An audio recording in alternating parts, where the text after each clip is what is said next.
Assalamualaikum warahmatullahi wabarakatuh. Apa kabar anak-anak sekalian? Hari ini kita kembali belajar pendidikan agama Islam di kelas 2. Pada kesempatan kali ini kita akan belajar pada bab keempat. Alhamdulillah aku bisa sholat. Pada pelajaran pertama ini kita akan belajar tentang sholat. Sholat adalah gerakan dan bacaan yang dimulai dari takbiratul ihram dan diakhiri dengan salam. Dalam sehari semalam, kita diwajibkan sholat 5 waktu. Sholat 5 waktu sehari semalam disebut sholat fardu. Tahukah kalian apa saja sholat fardu itu? Sholat fardu meliputi sholat subuh, zuhur, asar, maghrib, dan isya. Sholat subuh berjumlah 2 rakaat, sholat zuhur 4 rakaat, dan sholat asar 4 rakaat. Sholat maghrib 3 rakaat, sholat isya 4 rakaat. Kelima sholat fardu itu harus kita laksanakan. Adapun niat sholat fardu sebagai berikut. Pertama, sholat subuh.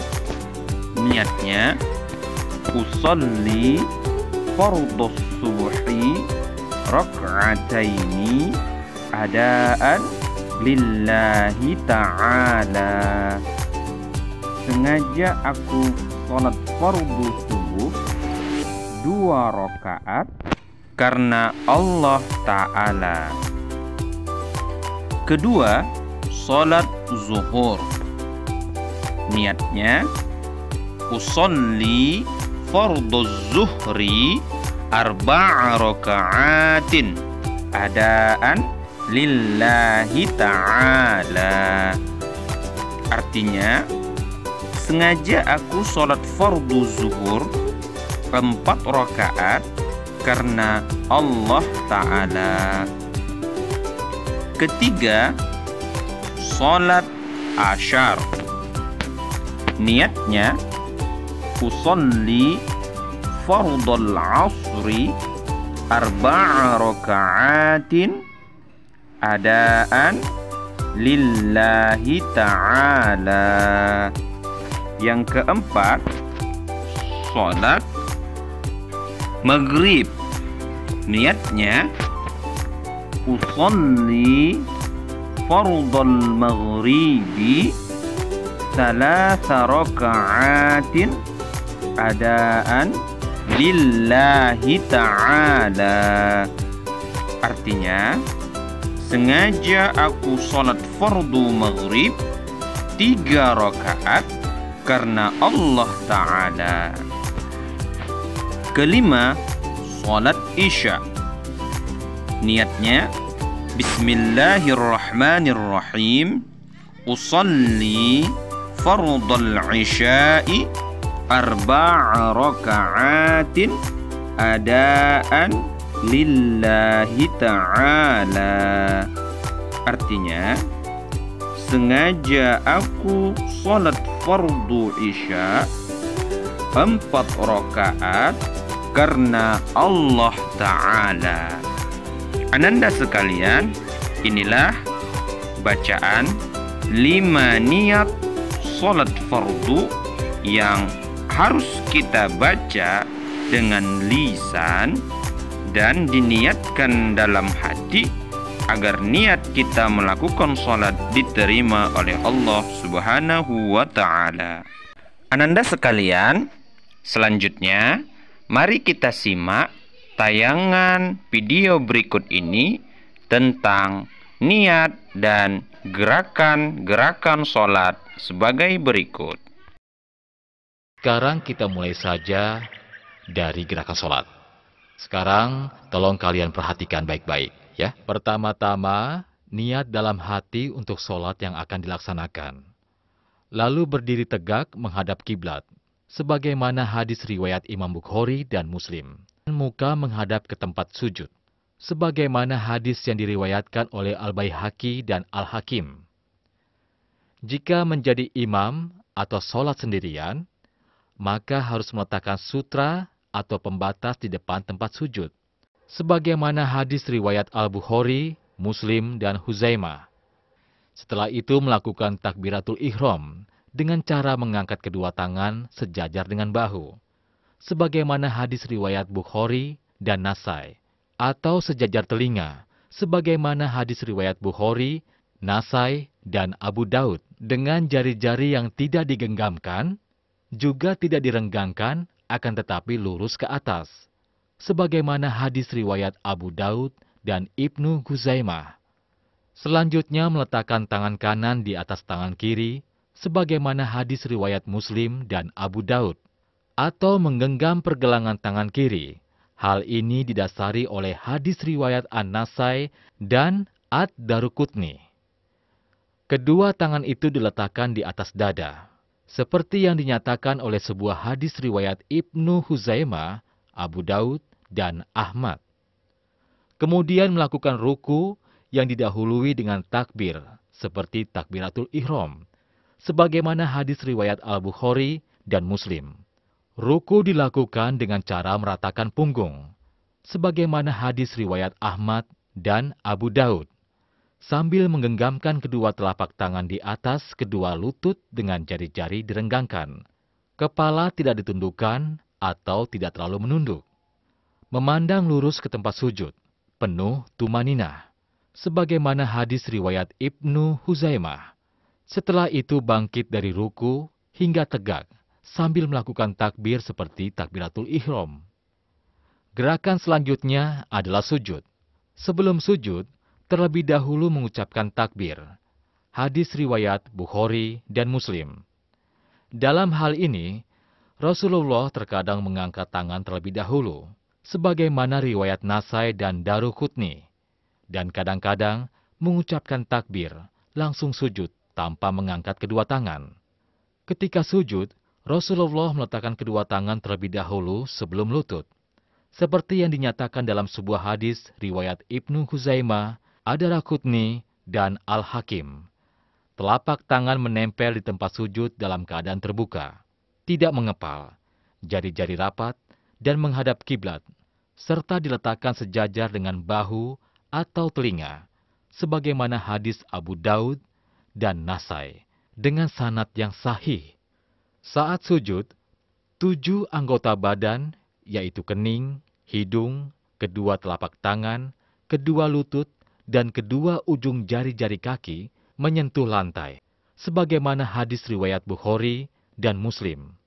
Sementara itu, posisi telapak kaki tegak dengan ujung jari jemari kaki menghadap kiblat, dan kedua tumit dirapatkan, berdasarkan hadis riwayat Ibnu Huzaimah. Kemudian bangkit dari sujud dengan mengucapkan takbir, sesuai hadis riwayat Al-Bukhari dan Muslim. Kemudian duduk iftiros, dengan bertumpu di atas telapak kaki kiri dan menegakkan telapak kaki kanan, atau dengan cara duduk dengan menegakkan kedua telapak kaki dan merapatkan tumit kedua kaki, serta menghadapkan seluruh jari kaki ke arah kiblat, sebagaimana hadis riwayat Muslim. Sedangkan posisi tangan di atas paha dengan ujung-ujung jari tangan pada lutut, atau meletakkan tangan kanan di atas lutut kanan dan tangan kiri di atas lutut kiri, seolah-olah menggenggamnya. Setelah selesai duduk iftiros, lakukan sujud kedua, seraya bertakbir seperti yang dinyatakan dalam hadis riwayat Bukhari dan Muslim. Kemudian bangkit dari sujud sambil mengucapkan takbir. Hal ini berdasarkan hadis riwayat Muslim dan Al-Bukhari. Lalu duduk sejenak atau disebut duduk istirahat. Setelah itu bangkit untuk melakukan rakaat berikutnya, dengan telapak tangan mengepal, sebagaimana hadis riwayat Al-Baihaqi dengan sanad yang sahih, atau bangkit dengan membuka telapak tangan dan jari-jari menghadap kiblat. Pada rakaat kedua, dilakukan seperti gerakan pada rakaat pertama. demikian dengan ruku, sujud, duduk iftiros, dan juga sujud kedua. Setelah sujud kedua, pada rakaat kedua, melakukan tasyahud awal dengan cara duduk seperti duduk iftiros. Tangan kiri seperti posisi saat duduk iftiros, dan tangan kanan menggenggam jari kelingking dan jari manis, menautkan jari tengah dengan ibu jari, serta menggerak-gerakkan jari telunjuk, sebagaimana hadis riwayat Abu Daud, Ibnu Hibban dalam sahihnya. Berdasarkan hadis riwayat Muslim dan Ibnu Huzaimah, pada saat tasyahud, telunjuk diacungkan ke kiblat, dan juga mengarahkan pandangan ke telunjuk, sebagaimana hadis riwayat Muslim dan Ibnu Huzaimah.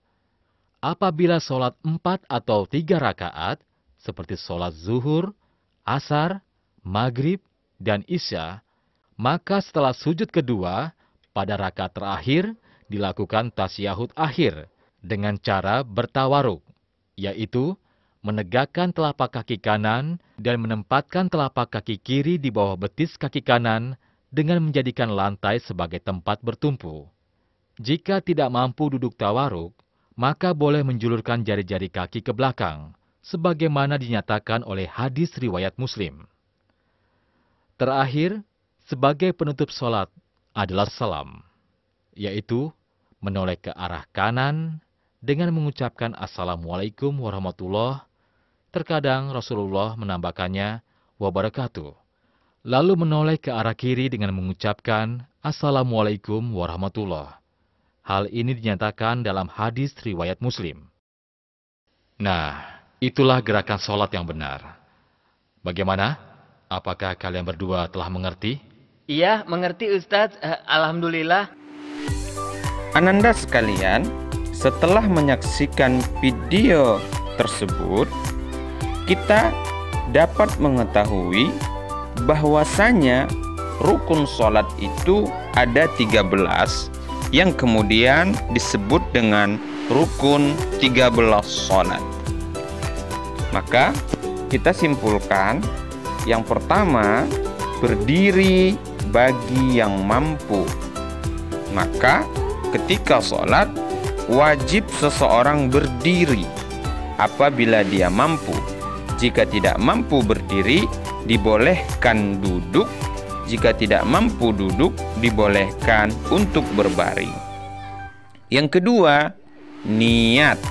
Niat adalah keinginan di dalam hati yang diucapkan lewat lisan untuk memantapkan apa yang terniat di dalam hati. Yang ketiga, takbiratul ihram. Yang keempat, membaca surah Al-Fatihah. Membaca surah Al-Fatihah hukumnya wajib, sebagaimana hadis Nabi Muhammad yang mengatakan, la salata illa bifatihatil kitab. Tidak ada salat bagi orang yang tidak membaca surah Al-Fatihah. Kelima, ruku dengan tumakninah. Keenam, iktidal dengan tumakninah. Ketujuh, sujud dengan tumakninah. 8, duduk di antara dua sujud dengan tumakninah. 9, duduk tasyahud akhir. 10, membaca bacaan tasyahud akhir. 11, membaca sholawat Nabi. 12, mengucapkan salam. Dan ke-13, tertib atau berurutan. Gerakan sholat tidak boleh saling mendahului urutannya. Apabila urutannya tidak tertib atau tidak berurutan, maka sholatnya dipandang tidak sah. Ananda sekalian, demikianlah pembelajaran kita kali ini tentang bab 4, aku bisa sholat, pada pembahasan sholat fardu. Sholat fardu hukumnya wajib. Semoga dengan mempelajari ini kita bisa melaksanakan ibadah salat kepada Allah Subhanahu wa taala. Demikianlah pembelajaran kita kali ini. Assalamualaikum warahmatullahi wabarakatuh.